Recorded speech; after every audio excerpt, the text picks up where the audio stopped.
Hello students, हमने exercise 5.1 का जो कि 10th क्लास के 5th चैप्टर के एक्सरसाइज 5.1 है, उसमें हमने लास्ट वीडियो में सम नंबर 1 किया था सॉल्व और 5th चैप्टर की इंट्रोडक्शन के बारे में पढ़ा था।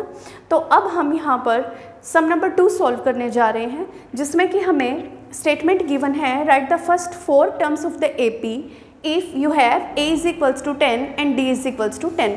यानी कि आपको फर्स्ट टर्म दी हुई है और कॉमन डिफरेंस दिया हुआ है, और इन दोनों के बेसिस पर ही आपको यहाँ पर इस AP में फर्स्ट 4 टर्म्स बतानी है। तो स्टूडेंट्स देखिए, फर्स्ट टर्म A1 तो आपको पहले ही क्या गिवन है, 10।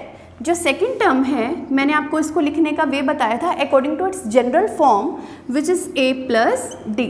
सो a हमारे पास क्या है 10 और d हमारे पास क्या है 10। तो 10 प्लस 10 किसके इक्वल आ गया, 20 के। तो इस AP की जो सेकंड टर्म है वो हमारे पास क्या हो गई, 20। और जो इसकी थर्ड टर्म है उसे हम क्या लिख सकते हैं, a plus 2d according to its general form. So यहाँ पर 10 प्लस 2 मल्टीप्लाई 10, तो यहाँ पर आ गया हमारे पास 10 plus 20 is equals to 30। Okay, तो स्टूडेंट्स इसी तरीके से हम इसकी फोर्थ टर्म भी फाइंड कर सकते हैं विच इज़ a प्लस 3d।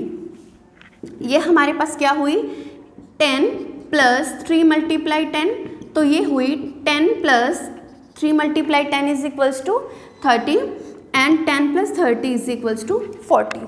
तो स्टूडेंट्स देखिए, इसी तरीके से हम इसकी अपकमिंग टर्म्स को भी फाइंड कर सकते हैं। तो फर्स्ट ऑफ ऑल A1 हमारे पास 10 है, A2 हमारे पास है a प्लस d, A3 हमारे पास है a plus 2d and A4 हमारे पास है a प्लस 3d। तो स्टूडेंट्स देखिए, जब हमने कोई भी टर्म फाइंड करनी होती है तो उसमें हम ये देख लेते हैं कि हमारे पास a के फीट में क्या है। यहाँ पर क्या है 3, तो 3 से अब हम एक कम करके क्वांटिटी वो d के साथ अप्लाई कर देते हैं और उसे फर्स्ट टर्म के साथ क्या कर देते हैं, ऐड कर देते हैं। अगर आप इतनी भी बात याद रख लेते हैं तो आप इसकी कोई भी टर्म को फाइंड कर सकते हैं। So the AP is 10, 20, 30 and 40। Student एक तो हुआ ये वे, और एक मैं इसका अल्टरनेट बताती हूँ आपको इसके सेकेंड पार्ट में सॉल्व करके वो किस तरीके से होगा। देखिए, A यहाँ पर -2 गिवन है और D यानी कि जो डिफरेंस है वो हमारे पास क्या गिवन है, 0। यानी कि जो इसका जो कॉमन डिफरेंस है वो क्या है, 0। A1 आपके पास क्या गिवन है, -2। उस तरीके से A2 जो है उसमें आप a प्लस d करने की बजाय एक काम और कर सकते हैं, आप A1 में d को क्या कर सकते हैं, ऐड कर सकते हैं। यहाँ पर भी आप ये स्टेप फॉलो कर सकते हैं और ये स्टेप आप यहाँ पर भी फॉलो कर सकते हैं। -2 प्लस में d की जगह हमने क्या अप्लाई किया, 0, तो हमारे पास यहाँ पर क्या आ गया, -2। इसी तरीके से हम यहाँ पर A3 में हम अब इसकी प्रीवियस जो टर्म है उसमें d को क्या कर देते हैं, ऐड कर देते हैं। यानी कि अगर आप प्रीवियस टर्म्स में से d को ऐड करते जाएंगे तो हमारे पास इसकी अपकमिंग टर्म्स आती चली जाएंगी। So A2 plus d is equals to -2 plus 0 again, so we have -2. Again, if we are having for its fourth term, then what we will do? We will add A3 in D. Okay, so we are getting again -2. यहाँ पर ये भी -2 है और ये भी -2 है और ये भी -2 है, बिकॉज कॉमन डिफरेंस क्या है, 0 सेम है। तो हमारे पास यहाँ क्या आ गया, -2।